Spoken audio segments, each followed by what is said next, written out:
Good morning friends. Good morning leaders. मुझे confirm करेंगे मेरी आवाज आ रही है आप लोगों को? Thumbs up.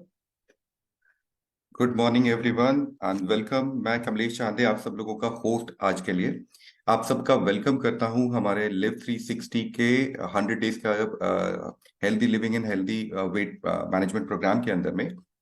आज इस प्रोग्राम के 16वें दिन के अंदर में हम आज हैं। और 16वें दिन के अंदर में हम आज डिस्कस करने वाले, आज जो हमारा इंटेंस फेस है उसके चौथे दिन के अंदर में है। तो आज हम जो डिस्कस करेंगे उसको डिस्कस करने से पहले मैं थोड़ा सा जो हम लोगों ने कल कल जो देखा था, कल जो डिसाइड किया था, कल जो सेशन के अंदर में अंडरस्टैंड किया था उसको थोड़ा सा रिकैप कर देता हूँ। कल जो हमारा सेशन हुआ था, कल के सेशन के अंदर में हम लोगों ने हमारी न्यूट्रिशनिस्ट सोनाली जी ने हमें अपडेट किया था कि ओवरवेट का बर्डन किस तरीके से हमको साइकोलॉजिकली फिजियोलॉजिकली इफेक्ट करता है। ओवरवेट किस तरीके से एशियन लोगों के अंदर में बीएमआई के इंडेक्स को नापा जाता है, किस तरीके से हमारा बॉडी स्ट्रक्चर इम्पैक्ट करता है हमारे वेट के अंदर में। हमने कल जाना था मेटाबॉलिज्म का कॉन्सेप्ट क्या होता है, एक हेल्दी मेटाबॉलिज्म क्या होता है, कैसे होता है। इन सारी चीजों के बारे में हमने कल थोड़ा सा जाना था। आज के दिन में हम लोग डिस्कस करने वाले हैं, थोड़ी सी एक ऐसी चीज के बारे में डिस्कस करने वाले हैं जिसको हम लोग बचपन से ही थोड़ा सा जानते हैं। हम लोग कि हम बचपन से ही इसमें थोड़ा सा इंक्लिनेशन है हमारा इसकी तरफ में, वो है हम थोड़े से बचपन से सभी लोग डिटेक्टिव तो होते ही हैं। तो आज हम जानेंगे कि किस तरीके से हम थोड़ा सा मतलब अपने फूड के अंदर में कौन कौन से प्रोडक्ट, कौन कौन से इनटेक हम ले रहे हैं, वो किस तरीके से हमारे प्रोडक्ट में, हमारी बॉडी के अंदर में इम्पैक्ट करते हैं, उसके बारे में आज हम जानेंगे।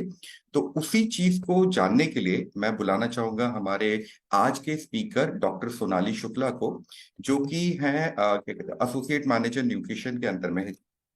She has done her graduation and post graduation from Rajasthan.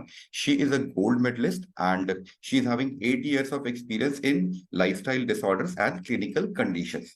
So over to you, Dr. Sonali. Sorry, Thank Dr. you so much. Swati. Sorry. No problem. Thank you so much, Kamlesh. A very good morning to you. And a very hearty good morning to all of you. Happy day 4th of intensive phase. I'm sure आप इस phase को enjoy कर रहे हैं, हर दिन कुछ ना कुछ नया सीख रहे हैं और यही मकसद है ये जो हम सेशंस करते हैं, राइट? क्यों जानना, हर क्या का, हम जो भी कर रहे हैं उसके क्यों को समझना। और कमलेश जी ने बिल्कुल सही एक कंटेक्स्ट सेट किया है कि बचपन से हम जेम्स बॉन्ड मूवीज देखते हैं, या फिर व्योमकेश बख्शी देखते हैं और हम सभी एक तरीके से एक डिटेक्टिव बनना चाहते हैं। और वो अच्छा भी है, लेकिन जब हम बात करते हैं कि किस प्रकार का हमको खाना खाना है, जब हम बात करते हैं कि किस प्रकार की एक्सरसाइजेस और लाइफस्टाइल की चेंजेस अपने अंदर लेकर के आने हैं, तो इस जासूस को जगाना और इम्पोर्टेंट हो जाता है, क्योंकि यहीं से आपको मिलता है माइंडफुलनेस, राइट? आपके माइंडफुलनेस को जगाने के लिए ये जासूस को जगाना इंपॉर्टेंट है। तो चलिए शुरू करते हैं बिना समय को वेस्ट किए आज के हमारे टॉपिक को, जो कि होगा कि कैसे बने एक कार्बोहाइड्रेट डिटेक्टिव। राइट? हम बचपन से जानते आए हैं, और अगर देखा जाए अभी के समय में जहां पर और भी ज्यादा हम बात करते हैं कि कार्बोहाइड्रेट अच्छा है कि नहीं हमारे शरीर के लिए, फैट हमारे शरीर के लिए अच्छा है कि या नहीं है, कौन से न्यूट्रिएंट्स अच्छे हैं कौन से नहीं है।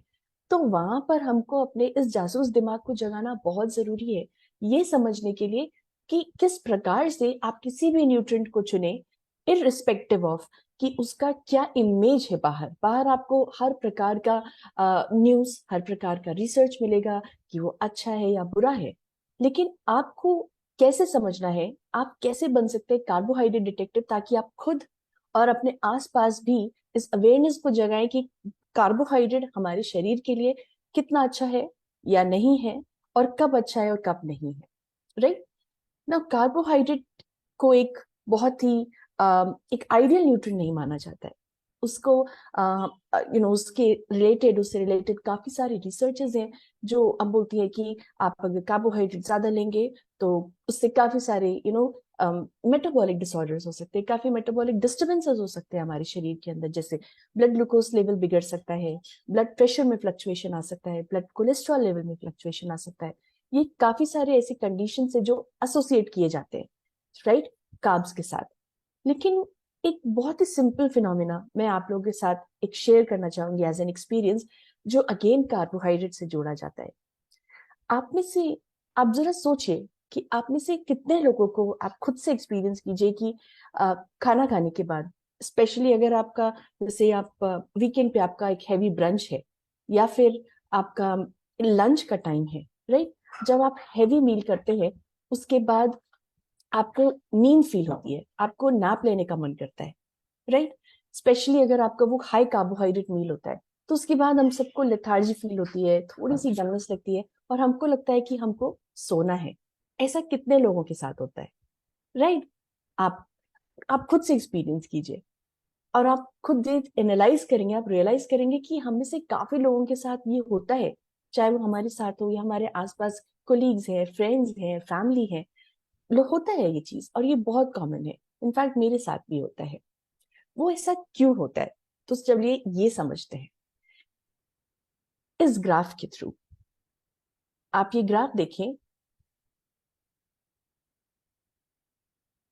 ओके, तो हम इस ग्राफ को काफी बार देख चुके हैं, जहां पर हम देखते हैं कि किस प्रकार से अलग अलग न्यूट्रिएंट हमारे ब्लड ग्लूकोज लेवल को अफेक्ट करते हैं समय के साथ। अगर आप देखेंगे ये डार्क ग्रीन कर्व, राइट, ये है कार्बोहाइड्रेट। बाकी आपका प्रोटीन और फैट लोअर लेवल पर कर्व दिखा रहा है, लेकिन सबसे ज्यादा स्पाइक ब्लड ग्लूकोज में कार्बोहाइड्रेट के थ्रू है। ऐसा क्यों है? क्योंकि हम समझते हैं कार्बोहाइड्रेट हमारे शरीर के अंदर प्रोटीन और फैट की तुलना में जल्दी टूटता है अपने ग्लूकोज के फॉर्म में, राइट।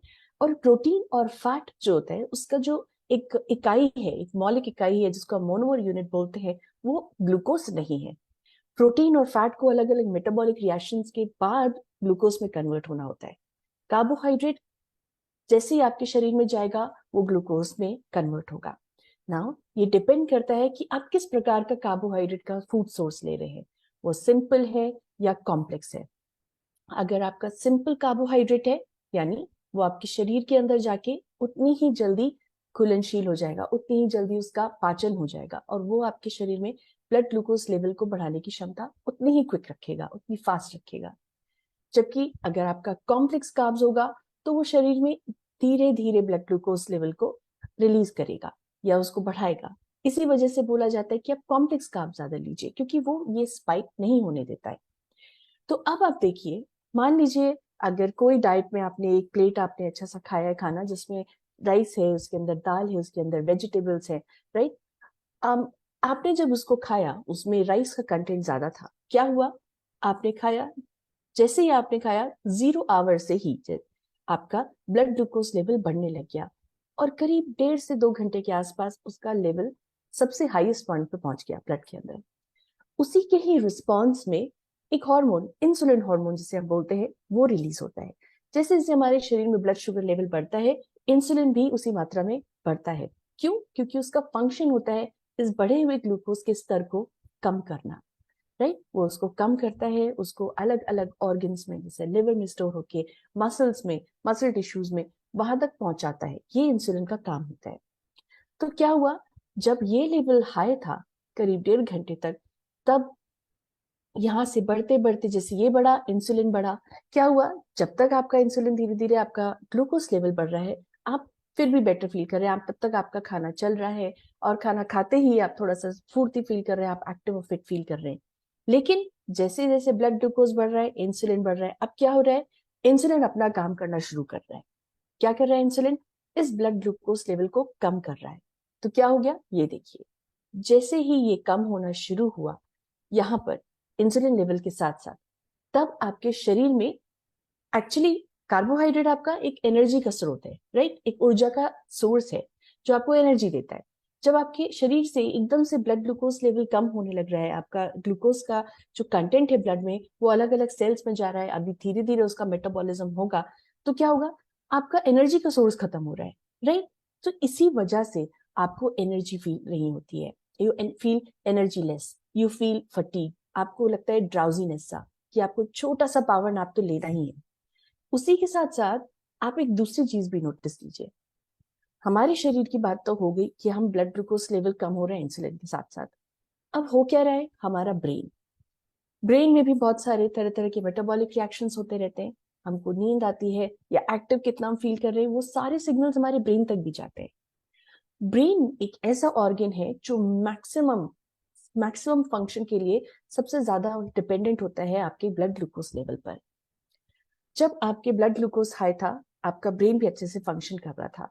ब्रेन का फंक्शन होते होते एक टाइम आया कि उसको भी ब्लड ग्लूकोज या आपके शरीर में जो ग्लूकोज है उसकी जरूरत पड़ी। लेकिन नीचे आपके शरीर में, आपके ब्लड में इंसुलिन लेवल काम कर रहा था, जिसकी वजह से ये ग्लूकोज लेवल कम हो रहा था। नाउ आप आपकी जब ब्रेन को ग्लूकोज की जरूरत है, तो आपके बॉडी में भी अभी जो ब्लड में जो फ्रीली अवेलेबल ग्लूकोज होता है वो उतना नहीं है। तो इसकी वजह से ही आपके ब्रेन को जो एनर्जी के लिए, उसको फंक्शनिंग के लिए जो ग्लूकोज चाहिए होता है वो नहीं मिल रहा है। दिस इज अनदर रीजन कि हमको उस समय पर नींद सा फील होता है, ड्राउजीनेस से फील होता है, राइट? तो इसीलिए हम बोलते हैं कि आपको कॉम्प्लेक्स कार्बोहाइड्रेट लेने चाहिए, क्योंकि वो इस स्पाइक को नहीं आने देता है। वो इस स्पाइक को की जगह इस कर्व को एक सेटल रखता है, लंबे समय तक स्टेबल रहता है, सो दैट आपका शरीर, आपका ब्रेन ज्यादा स्फूर्ति वाला हो, आपको ज्यादा एनर्जेटिक लगे, आपको ज्यादा नींद आए, ड्राउजीनेस ना फील हो, राइट?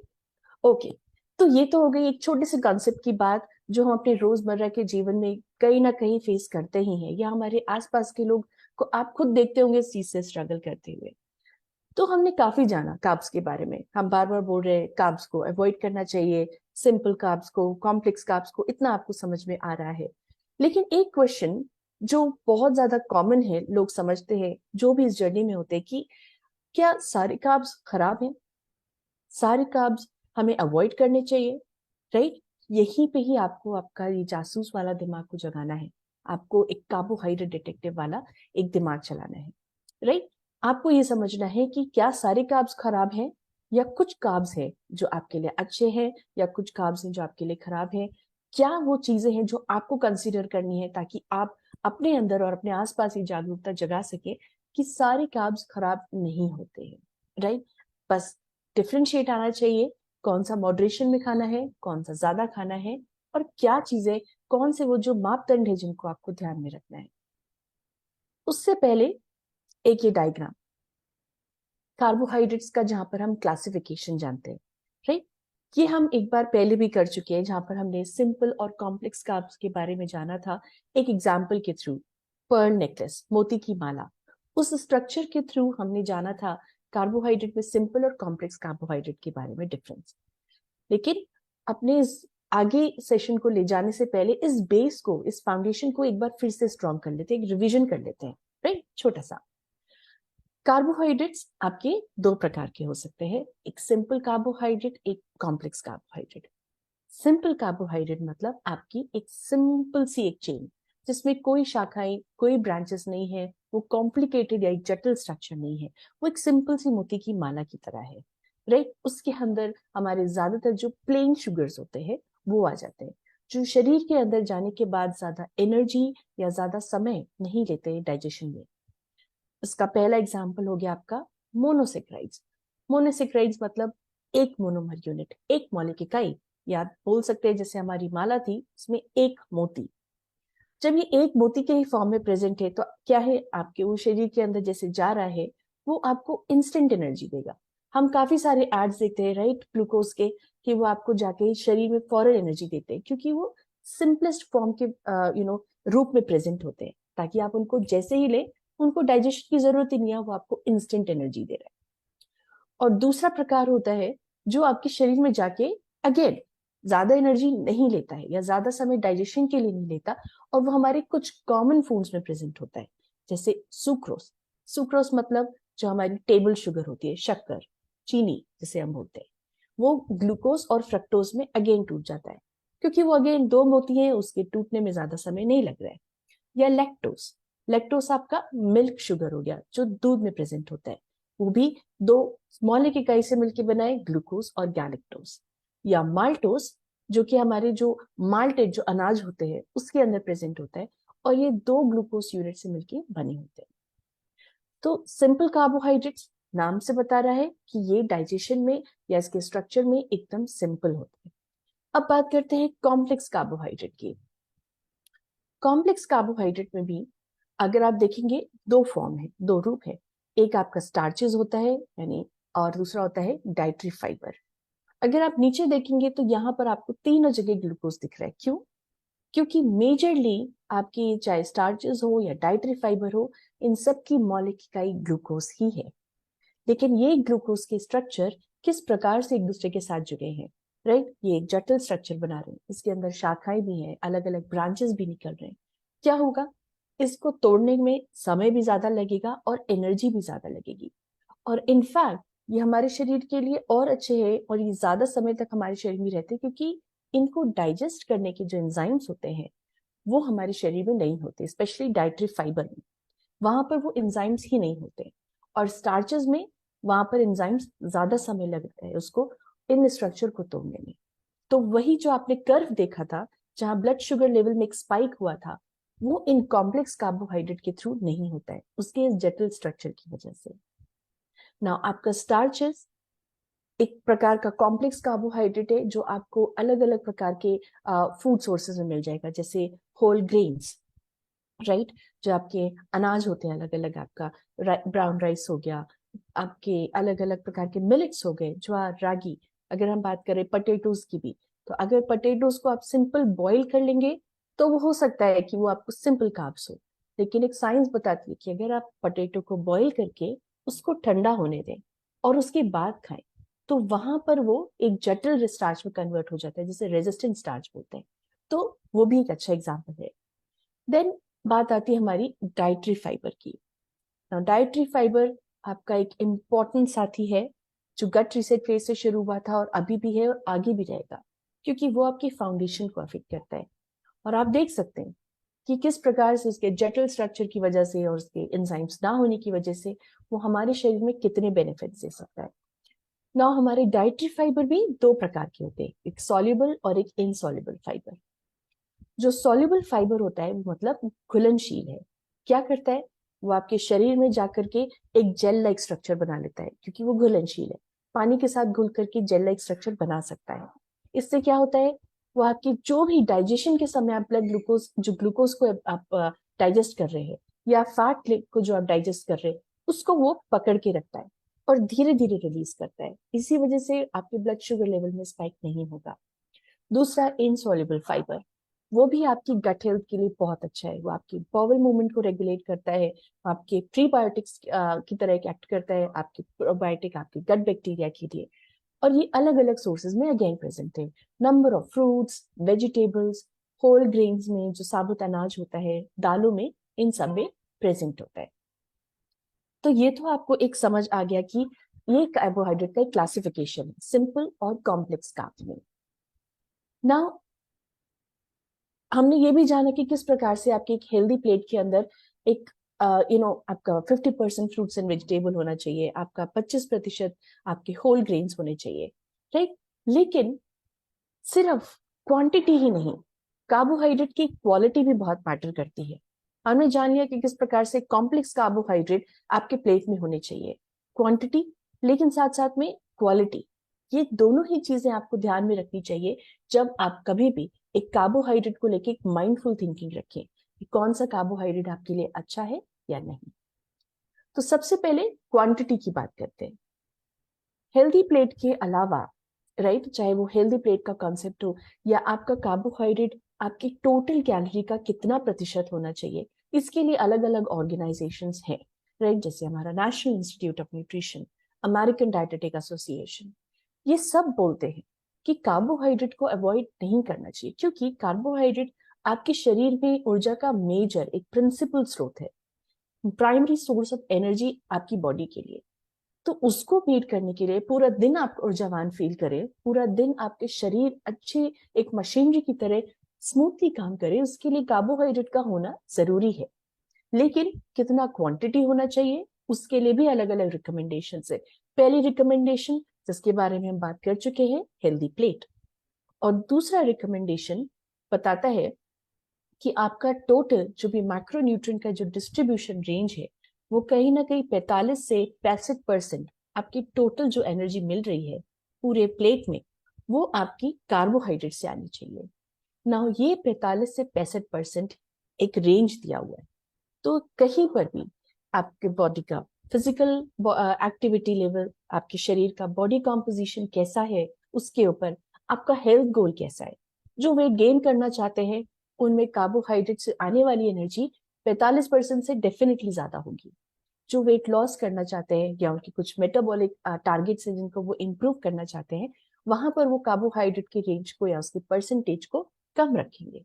और इसी वजह से ये रेंज दिया हुआ है। सर किसी के अलग अलग हेल्थ ऑब्जेक्टिव्स, उनके गोल्स के अकॉर्डिंग ये कार्बोहाइड्रेट से आने वाली ऊर्जा या एनर्जी कैलोरीज आपकी 45 से परसेंट या 65% तक के बीच में होनी चाहिए ना। ये बात हो गई आपके क्वांटिटी की। अब बात करते हैं क्वालिटी ऑफ कार्बोहाइड्रेट की, कि कार्बोहाइड्रेट जो आप ले रहे हैं उसकी क्वालिटी कैसे होनी चाहिए। तो उसके लिए आज हम दो नए एक पैरामीटर्स की या मापदंड की बात करेंगे, जो कि है आपका ग्लाइसेमिक इंडेक्स और ग्लाइसेमिक लोड। इसको आप एक एग्जाम्पल की तरह समझ सकते हैं। ग्लाइसेमिक इंडेक्स आपका कोई एक ट्रैफिक सिग्नल, कोई एक जंक्शन पर या एक इंटरसेक्शन पे एक ट्रैफिक सिग्नल की तरह है, राइट। जहां पर कोई गाड़ी कितनी तेज आ रही है, कितनी फास्ट आ रही है, वो सिर्फ देखा जाता है। जितना छोटा सिग्नल होगा वहां पर उतना कम क्लमजीनेस होगा, गाड़ी स्मूथली बिना स्पीड किए अपना क्रॉस करती रहेंगी। लेकिन जितना बड़ा सिग्नल होगा वहां पर क्या होगा, वो बड़ा सिग्नल है, वहां पे जल्दी जल्दी रेड और ग्रीन लाइट हो रही है, तो क्या होगा कि सारी गाड़ियां बहुत फास्ट फास्ट निकलेंगी, क्योंकि कभी भी रेड सिग्नल आ सकता है। तो वहां पर स्पीड हमेशा अनकंट्रोल्ड रहेगी, राइट। और वो इंटरसेक्शन जो है, वो जो जंक्शन है सिग्नल का, वो हमेशा क्लमजी रहेगा, राइट। तो ये आपका एक तो हो गया ग्लाइसेमिक इंडेक्स। अब आप सोचिए कि आप ग्लाइसेमिक लोड की तरह आप बहुत सारे इंटरसेक्शन, अगर आपको ऑफिस जाना है तो आप एक सिग्नल नहीं देखेंगे, आपकी डिस्टेंस में आने वाले उस पूरे जो आप कम्यूट कर रहे हैं उस रास्ते में कितने सारे ऐसे जंक्शन आएंगे, राइट। तो आप दो चीजें देख रहे हैं यहाँ पर, एक तो कितने सारे जंक्शन आ रहे हैं और हर एक जंक्शन कितना बड़ा या छोटा है। उसी प्रकार से ग्लाइसेमिक लोड, कितनी गाड़ियां फास्ट आ रही हैं और कितने सारे जंक्शन से ऐसे जहां पर गाड़ी इतनी स्पीड से निकल रही है या स्मूथली निकल रही है। तो ये दोनों चीजें होती हैं जिस तरीके से आप कंपेयर कर सकते ग्लाइसेमिक इंडेक्स को और ग्लाइसेमिक लोड को। ग्लाइसेमिक इंडेक्स एक स्केल है, राइट। एक स्केल है जो आपके ओवरऑल फूड को इन जनरल एक रैंक देता है कि वो आपके शरीर में जाने के बाद कितने फास्ट, कितनी तेजी से इस ब्लड शुगर लेवल को बढ़ाएगा, right, as compare to glucose. क्योंकि ग्लूकोज हम सबको पता है फास्टेस्ट तरीके से आपके ब्लड शुगर लेवल को बढ़ा सकता है, क्योंकि उसे डाइजेशन की जरूरत नहीं है। तो उसके कंपैरिजन में कोई भी फूड, कोई भी खाने का स्रोत कितना फास्ट आपके शरीर में ब्लड ग्लूकोज लेवल को बढ़ा रहा है, वो होता है आपका ग्लाइसेमिक इंडेक्स। और इस स्केल को मेजर करने के लिए कि किसी भी फूड का ग्लाइसेमिक इंडेक्स क्या है, जो स्केल है वो होता है 0 से 100 के बीच में।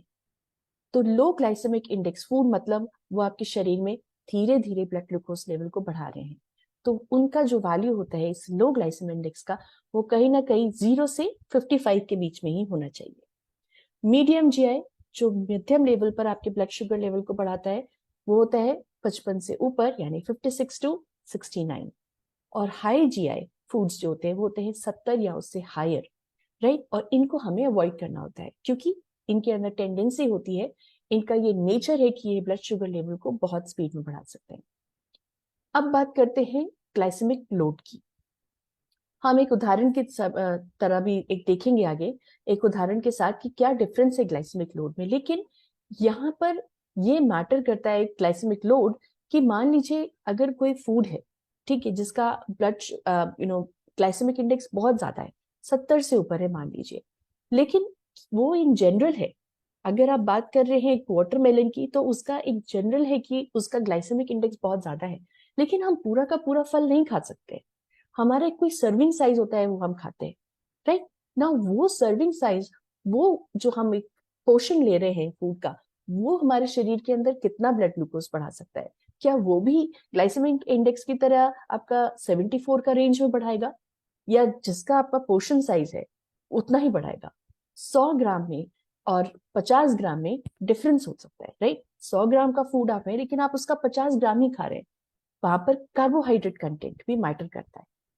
तो ग्लाइसेमिक लोड का कॉन्सेप्ट यही है कि वो ग्लाइसेमिक इंडेक्स किसी फूड का तो कंसिडर करता ही है, लेकिन उसके साथ उसका पोर्शन साइज क्या है, आप कितना अमाउंट में खा रहे हैं और उसमें कितना कार्बोहाइड्रेट है, वो भी डिटरमाइन करता है कि आपका ब्लड शुगर लेवल किस हद तक बढ़ेगा। तो ग्लाइसेमिक लोड इन दोनों चीज को कंसिडर करते हैं, आपका क्वांटिटी और क्वालिटी। क्वालिटी जीआई के फॉर्म में और क्वांटिटी कार्बोहाइड्रेट कंटेंट के फॉर्म में। लो जीएल के फूड्स कहीं ना कहीं आपका 110 के बीच में होगा और ये हेल्दी कंसिडर होगा।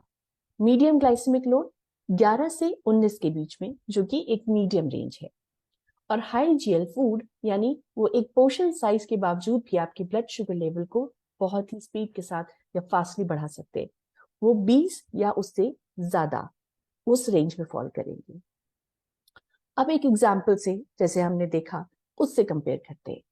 ये कुछ कॉमन फूड्स हैं जिसका ग्लाइसेमिक इंडेक्स और ग्लाइसेमिक लोड आपके स्क्रीन के सामने है, राइट। अब एक एग्जाम्पल देखते हैं। आप देखिए वाटरमेलन पे, ये एक फ्रूट है, राइट। इसका ग्लाइसेमिक इंडेक्स अगर आप देखेंगे तो काफी हाई है, 72%, राइट। 70 या उससे हायर अमाउंट का जो ग्लाइसेमिक इंडेक्स होता है वो हमारे शरीर के लिए अच्छा नहीं होता है। लेकिन अगर आप ग्लाइसेमिक लोड देखें तो वो है सिर्फ 4। ना कोई भी फूड जिसका ग्लाइसेमिक लोड 1 से 10 के बीच में, वो हमारे लिए हेल्दी है। क्यों? ये एक सरप्राइजिंग हुआ, राइट। यही आपका माइंडफुलनेस काम कर रहा है। क्यों? तो कोई भी फ्रूट हमारे लिए अनहेल्दी नहीं है, वाटरमेलन अनहेल्दी नहीं है जब तक आप उसकी क्वांटिटी का ध्यान रख रहे हैं। वाटरमेलन का जो ग्लाइसेमिक लोड है, आप इंडेक्स है सॉरी, उसको आप कंसिडर कर सकते हो जो बेकरी शॉप पे जैसे डोनट मिलता है, राइट। उसका भी ग्लाइसेमिक इंडेक्स अराउंड 70 के ही आसपास होता है, 72। लेकिन क्या डिफरेंस है, वो है पोर्शन साइज में। अगर आप वाटरमेलन का एक पोर्शन की बात करें जो कि अराउंड एक कप होता है, राइट, उसमें आप जानते हैं कि अराउंड 90% वाटर होता है। अगर आप उसके एक पोर्शन साइज की बात करें तो उसमें करीब 10 से 11 ग्राम ही कार्बोहाइड्रेट होगा। लेकिन आप डोनट के एक पोर्शन साइज की बात करें तो उसमें करीबन 30 ग्राम कार्बोहाइड्रेट होगा, और यही डिफरेंस आ गया। तो ग्लाइसेमिक इंडेक्स दोनों का सेम है, लेकिन कार्बोहाइड्रेट कंटेंट आपकी एक पोर्शन साइज, एक सर्विंग साइज में क्या था, उसने आपके ग्लाइसेमिक लोड को डिटरमाइन कर लिया। तो इसका ही हमको ध्यान रखना है। कोई भी, इसका मतलब आप इससे एक निष्कर्ष निकाल सकते हैं कि कोई भी फूड आपके लिए अनहेल्दी नहीं है।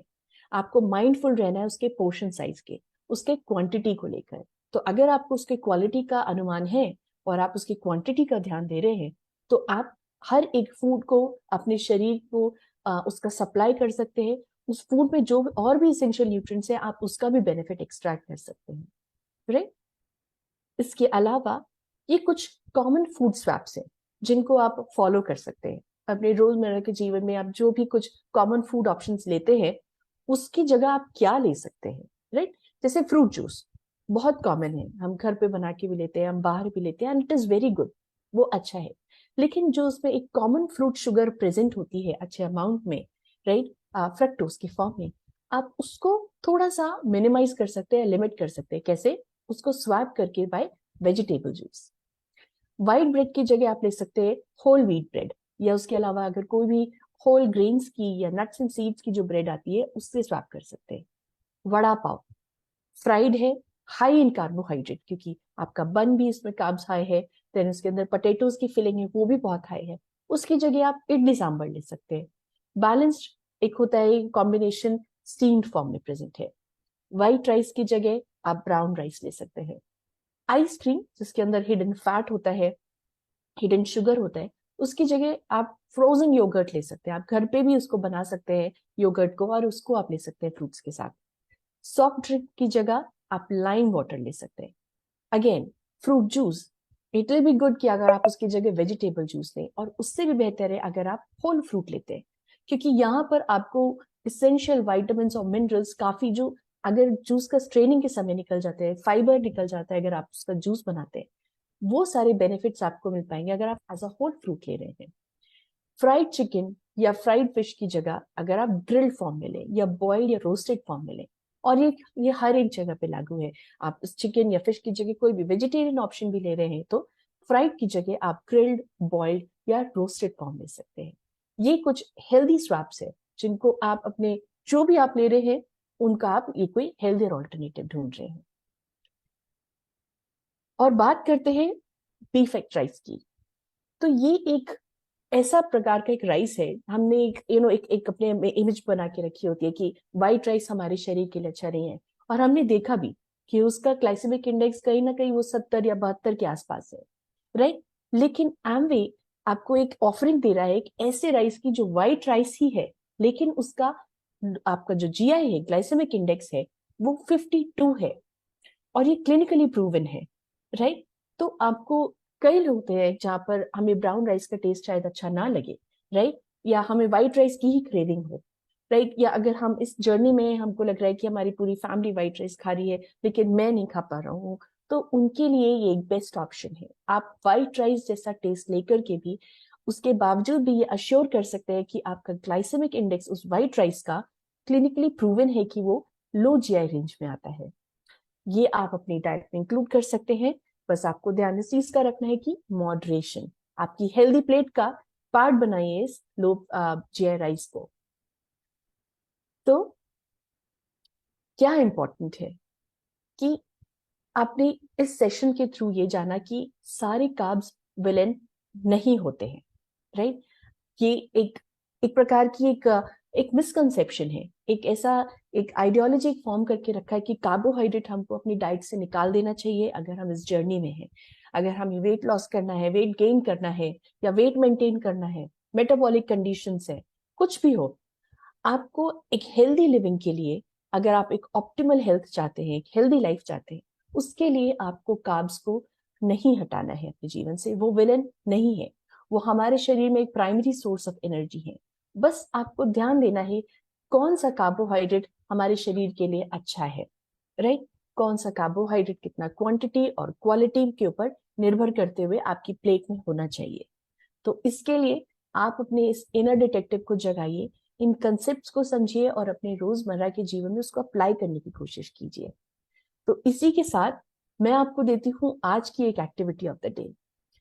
आपकी जो भी पूरे दिन में आपके स्नैक्स के फॉर्म में, आपके मेजर मील्स के फॉर्म में जो भी आप फूड ले रहे हैं, आप उनमें से लिस्ट आउट कीजिए कि उनमें से कौन से वो फूड्स हैं जिनकी लो जीआई और लो जीएल वैल्यूज है, और हमारे साथ अपने न्यूट्रिशन एक्सपर्ट्स के साथ इसको शेयर कीजिए।